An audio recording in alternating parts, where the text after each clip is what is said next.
మానవ జీవితమే ఒక మహాభారతం, అది మంచి చెడుల రెంటి నడుమ నిత్య ఘర్షణం. తడబడే దివ్యబాణముల తంత్రము. దివ్యాస్త్రాలు ఎందుకో నాకు గుర్తు రావడం లేదు, నేను వేస్తుంటే ఏమిటో తడబడుతున్నాయి. మంత్రము దప్పెడు. ఇక్కడే ఒక్క మాట చెప్పుకోవాలి, ఏమిటి దివ్యాస్త్రాల మంత్రాలు? నేను టీవీలో చెప్పకూడదు, ఆ మాటకు వస్తే పూర్తిగా నాకు తెలియదు ఎందుకు వచ్చిన గొడవ. కానీ ఎప్పుడూనండి మంత్రశాస్త్రానికి సంబంధించిన ఒక మాట మనం గ్రహించాల్సింది. గాయత్రి మంత్రం దాన్ని పద్ధతిలో మామూలుగా బ్రాహ్మణులు సంధ్యావందనం చేసేటప్పుడు చదివే విధంగా ఒక క్రమంలో అలా చదివితే అది బ్రహ్మాండమైనటువంటి మంత్రం, సాత్వికంగా పనిచేస్తుంది. అదే మంత్రం చదివే బ్రాహ్మణుడికి కోపం వచ్చి తట్టుకోలేక ఏమీ చేయలేక అమ్మా నువ్వే దిక్కు అని గాయత్రీదేవిని ఆశ్రయించి యజ్ఞోపవీతాన్ని ఒక చేత్తో పట్టుకుని రెండో చేత్తో జపం చేస్తూ వాడు ప్రాణాయామానికి ఈ గాయత్రి మంత్రాన్ని జోడించి సగర్భ జపం చేస్తూ అదే గాయత్రి మంత్రాన్ని ఆ చివరి నుంచి ఈ చివరికి చదివితే అక్షరాలు ప్రతిలోమ విధానం అంటారు. ప్రతిలోమ విధానం చదివితే గడ్డిపరక ప్రయోగిస్తే బ్రహ్మాస్త్రం అవుతుంది. వాయుదేవుని యొక్క మంత్రాన్ని వేదంలో ఉన్నట్టుగా మామూలుగా చదివితే వాయువు అనుగ్రహిస్తాడు. అదే వాయుదేవత మంత్రాన్ని ప్రతిలోమంగా చివరి నుంచి మొదటిగా చదివితే వాయువు ఆగ్రహించి వాయవ్యాస్త్రం అవుతాడు.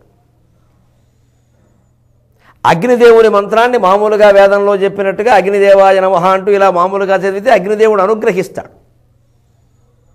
అదే మంత్రాన్ని ప్రతిలోమంగా చదివి జపం చేస్తే లక్షల జపం చేస్తే అగ్నిదేవుడు ఆగ్రహిస్తాడు, అది ఆగ్నేయాస్త్రం అవుతుంది. ఈ మొత్తం అభిచార మంత్రాలు అంటారు. వీటిని గురించి మనం ఎక్కువ మాట్లాడుకోవడం మంచిది కాదు, కానీ విషయం చెప్పాలి కాబట్టి చూద్దాం. మంత్రము తప్పెడు అంటే ఏమిటి తప్పడం? అలవాటైన మంత్రం తప్పడం ఏమిటండి? అంతే, ఒక్కోసారి మనకి బాగా వచ్చిన స్తోత్రం కూడా మర్చిపోతాం. బాగా వచ్చు రోజు చదువుతాం, సభలో దాని మీద ప్రసంగం మొదలు పెట్టేసరికి మధ్యలో ఆ శ్లోకం పోతుంది, గుర్తురాదు. చాలామందికి జరుగుతుంది ఇలా. ఈ పెద్ద విచిత్రం ఏం కాదు ఇది. దానికి ఏదో శకునాల్లోకి వెళ్ళిపోయి పొద్దున్న ఏమైందో అనుకోక్కల, చాలా సహజమైన పరిణామం ఇది. ఒక్కోసారి అంతే. దానికి సంబంధించిన చిన్న ఆందోళన ఏదైనా ఉండొచ్చు. పైగా ఇక్కడ ప్రధానంగా ఈయనకి స్ఫురించకపోవడానికి కారణం అండి, స్ఫురణానామ పుమాన్ రూప. వ్యాసుడు చెప్పాడు భారతంలో, మూల భారతంలో. ద్రోణాచార్యులకైనా తర్వాత కొంతమంది మహానుభావులకైనా మంత్రాలు ఎందుకు స్ఫురించలేదు అంటే చెప్పాడు ఆయన. స్ఫురణానామ పుమాన్ రూప సా నీల నీరద సన్నిభ సా అర్జునస్య రథకోబరే స్థిత. స్ఫురించడం, సద్యస్ఫూర్తి. ముఖ్యంగా మాకు అవధానాల్లో అదే పెద్ద ఆయుధం. అది లేనివాడు అవధానం చేయలేడు. ఎందుకంటే ఏం అడుగుతారో తెలియదు. ఇప్పుడు 300 చేసాం అవధానాలు. 300 × 8 2400 మంది పృచ్ఛకులను ఎదుర్కొన్నాం. ఇది కాకుండా 8 శతావధానాలు 800 మంది, 24 8 3200. ఇది కాకుండా సహస్రావధానం 1116, 3200 × 11 4300. దాదాపుగా 5000 మంది పృచ్ఛకులను ఎదుర్కొన్నాం. మరి 5000 మంది 5000 స్థలాల్లో 5000 ప్రశ్నలు వేశారు, 5000 పద్యాలు చెప్పాం. కేవలం అవధానాల్లోనే, కావ్యాలు పక్కనట్టండి. ఇప్పటి వరకు మొత్తం రాసిన పద్యాలు ప్రతి పద్యం లెక్కపెట్టు 10,583 పద్యాలు అయినాయి లెక్కగా ఈ రోజుకి. అవధానాల్లోనే ఉన్న 5000 పైన. ఇందులో ఏదడుగుతారో తెలియదు, దానికి మనం అప్పటికప్పుడు చెప్పాలి. అందుకు మనస్సులో ధైర్యం చాలా ముఖ్యం.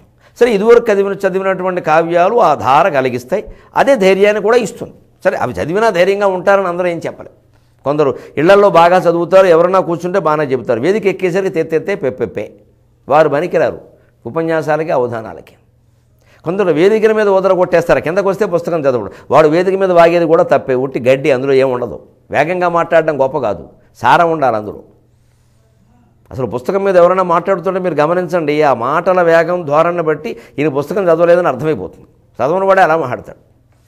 చదివినవాడు సావకాశంగా అందులో ఏముందో చెబుతాడు. చదవనివాడు అమందానంద గంధలతో హృదయారవిందుండేది ఈ పుస్తకము పఠించినప్పటికీ నాకు కలిగిన భావం పెట్టుతున్నాడు, ఇది మధురమైనది, మంజులమైనది, మనోజ్ఞమైనది అంటున్నాడు అంటే వాడు ఆ పుస్తకం చదవలేదని అర్థం. ఈ మాటలతో నెట్టుకు రావద్దు, విషయం చెప్పాలి, ఇది తెలిసిపోతుంది వెంటనే. అంచేతను ఆ అభ్యాసం, ఆ ధైర్యం అనేది చాలా ముఖ్యం. ఆ స్ఫురణానామ పుమాన్ రూప, ఆ స్ఫురణ దేవుడు, ఆ మనిషి, అది మగవాట. ఎంత చమత్కారంగా చెప్పాడు. స్ఫురణ ఒక రూపం ఉందయ్యా, స్ఫూర్తి అంటే ఏదో అనుకో, ఒక సత్యస్ఫురణ ఒక రూపం. పుమాన్ రూప, అది మగవాడు. అర్జునస్య రథకోబరే స్థిత నీల నీరద సన్నిభ, మగవాడు. మరి ఎలా ఉంటాడంటే నీలమేఘల రంగులో ఉంటాడయా. మరి ఆయన ఎక్కడున్నాడయా? అర్జునస్య రథకోబరే స్థిత, ఆ అర్జునుడి యొక్క నొగలు సారథ్యం చేసే చోట కూర్చుని ఉన్నాడు. నీ దగ్గర నీకెందుకు స్ఫురిస్తుంది అంచేత భగవంతుడు ఎక్కడ ఉంటే స్ఫురణ అక్కడ ఉంటుంది. అంచేత మనం వేదికల్లో సమయానికి స్ఫురించి, ఇంటర్వ్యూల్లో కూడా ప్రశ్నలు సమయానికి స్ఫురించాలంటే ఎంత బాగా చదువుకున్నా వెళ్ళేటప్పుడు కాస్త వినాయకుడికో దండం పెట్టుకుని వెళ్ళిపోవడం మంచిది. అది కలిసి వస్తుంది. వాడు కష్టపడ్డాడు పాపం, వెడుతూ గుడి దగ్గర పరిగెట్టుకు ఆగాడు, ఓ నమస్కారం పెట్టాడు కుర్రాడు, ఇంతకంటే ఏం చేస్తాడు అని వినాయకుడు కూడా ఉత్తమ విద్యార్థి. వ్యాసుడు భారతాన్ని చెబుతుంటే ఆయన రాస్తూ ఉంటే మధ్యలో గంటం విరిగిపోయింది. వెంటనే దంతాన్ని బీకి గంటం కింద వినియోగించి రాసేట, అంతేగాని పెన్న ఆగిపోయిందని పరీక్ష మానే లేదు. విద్యార్థులకు ఆదర్శ దైవం వినాయకుడు. అటువంటి ఆయన విద్యార్థుల కష్టాలు అర్థం చేసుకుని పాపం వీడు వచ్చాడు నా గుడి చుట్టూ 3 సార్లు తిరిగాడు, ఓ పక్క పరీక్ష ఉన్నా సరే వీడి సంగతి నేను చూసుకోకపోతే అలాగని నువ్వు బాగా చదువుకున్న ప్రశ్నలు ముందు వచ్చేలా చేస్తాడు. దైవానుగ్రహం అంటే అది. నువ్వు మొత్తం చదవడం మానేస్తే ఏం ముందు వచ్చినా ఒకటే, ఆయనకి తెలియదు ఏం రావాలి. ఇంకా కొన్ని చదువుకుని ఉంటే బాబు వచ్చేలా చేస్తాడు. అంచేత మన ప్రయత్నం మనం చేసి దైవానుగ్రహం మీద ఆధారపడడం అంటే అది. అంచేత ఇప్పుడు ఆందోళనలో పడ్డాడు ఈ బ్రాహ్మడు. ఆందోళనలో పడితే జ్ఞాపక శక్తి నశిస్తుంది, గమనించండి. అందుకే ఆందోళన లేకుండా ఉండడానికే విద్యార్థులు ఖచ్చితంగా దైవభక్తి కలిగి ఉండాలి. దైవభక్తి ఉన్నవాడికి ఆందోళన ఉండదు. వెళ్ళేటప్పుడు గుళ్ళో దండం పెట్టుకు వెళ్ళిపోవడమే, నేను చదువుకున్నాను స్వామి ఆ పైన నీదే. అంచేత ఆ ఆందోళన ఉంటే ఆ జ్ఞాపక శక్తి మనకి ఇబ్బంది ఉండదు. ఇప్పుడు చూడండి, ఇక్కడ ధర్మరాజును ఎదిరించలేకపోతున్నాడు ద్రోణాచార్యుడు. ధర్మరాజును ఎదిరించడానికి కూడా వణుకొచ్చేస్తుంది. తడబడి దివ్య బాణముల తంత్రము, దివ్య బాణాలు తప్పుకుంటున్నాయి, మంత్రం తప్పిపోతుంది. కడును వడకెడు శాపదండము, ఏ ధనుర్దండం వణికిపోతుందా యా బాబు, కొడుకుతో ఉంటున్నాడు ఈ మాట. మనంబును నాకు వశంబు కాదు, నా మనస్సు నా వశంలో లేదు నాయన. వీటి వడియేడు చెయ్యువులు, నా కర్తవ్యాలు నేను మర్చిపోతున్నాను, ఏం చేయాలో తెలియట్లేదు నాకు. అంతేకాదు కడంక త్వరంగడు, ప్రయత్నం చేద్దామన్నా కూడా ఏమిటో ప్రయత్నం జారిపోతోంది. నేటి భంగి కవ్వడి తన పూన్కి తీర్చుడ ధ్రువం అని బుద్ధి జనించే పుత్రక. ఏమైనా సరే ఈవేళ ఖచ్చితంగా అర్జునుడు తన ప్రయత్నం నెరవేర్చుకుంటాడయ్యా, జరిగిపోతుందయ్యా, నాకు అనుమానం లేదు. లేకపోతే ధర్మరాజును కూడా, ధర్మరాజు మహావీరుడు కానీ ద్రోణుణ్ణి తట్టుకుని నిలబడేంత వీరుడు కాదు. ఆయన నిలబడగలిగాడు. ఎందుకని? ద్రోణుడు ఒక మాట అంటాడు ఇక్కడ, నేను ఎన్నడూ లేనిది అశ్వత్థామ ధర్మరాజు కళ్ళల్లో కోపాన్ని చూశాను అంటాడు. అర్థమైందా? అలుగొటయేరుంగని మహామహితత్ముడు, ఒక ధార్మికుడైన వాడు ఎలాగాడంటే జగత్తు మొత్తం కంపిస్తుంది. జాగ్రత్త, సజ్జనుల జోలికి వెళ్ళకండి నాయకులారా.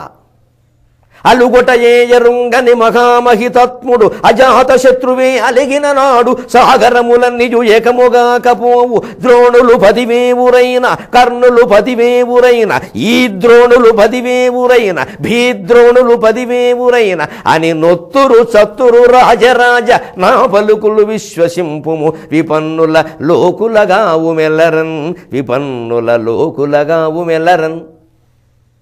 మహాపండితులు కనపడితే కాళ్ళకి దండం పెట్టవలసింది. ఏ రౌడీ అయినా ఏ నాయకుడైనా వాళ్ళ జోలికెడితే మట్టి అయిపోతారు. వాడికి వాక్కు చాలు. మీకు కాంటే బాకులు కావాలి, మాకు వాక్కులు చాలు. పండితుని యొక్క ధాటి అటువంటిది. అందుకని ఇప్పుడు యాత్ర పడుతున్నాడు ధర్మరాజు. సజ్జనుడు, మహాముని లాంటి వాడు. ధర్మరాజు కళ్ళల్లో కోపం చూశానయ్యా, 10 రోజుల్లో చూడలేదయ్యా. అది అలుగొటయేరుంగని మహామహితాత్ముడు అజాత శత్రువే అలిగిన నాడు సాగరములన్నీయు నేకము కాకపోవు అని కృష్ణుడు చెప్పాడా లేదా? అందుకని వ్యవహారాలు ఎప్పుడూ కృష్ణరాయవారంతో సరిపోవాలి. కురుక్షేత్రం వరకు సాగదీయకూడదు. ప్రమాదకరమైన యుద్ధాన్ని మనం చూస్తున్నాం. అమాయక ప్రాణులు బలైపోయారు 21 లక్షల మంది. ఈ పరిస్థితి ఏ రాష్ట్రంలో, ఏ దేశంలో, ఎక్కడా ప్రపంచంలో, భూమండలంలో మళ్ళీ రాకుండాను గాక. అందుకే ఈ భారత ప్రవచనం. అందుకని ఎలాగోలా అర్జునుడు తన పూనికి నెరవేర్చుకుంటాడు. ఎందుకని చూడండి, ధర్మరాజు ఇప్పుడు ద్రోణుణ్ణి ఎదిరించి నిలబడగలిగాడు అంటే కళ్ళల్లో ఎర్ర జీర వచ్చింది. నిజంగా ధర్మాత్ముడైన వాడు కోపం వస్తే భూమి కంపిస్తుంది, సముద్రాలు కలగుండు పడతాయి, దిశలు విచ్ఛిన్నమవుతాయి, అగ్నిదేవుడు ప్రజ్వలించే లోకాలు దహిస్తాడు. సజ్జనుని యొక్క శక్తి అటువంటిది, గుర్తుపెట్టుకోండి. మహర్షి లాంటి వాడు సజ్జనుడు.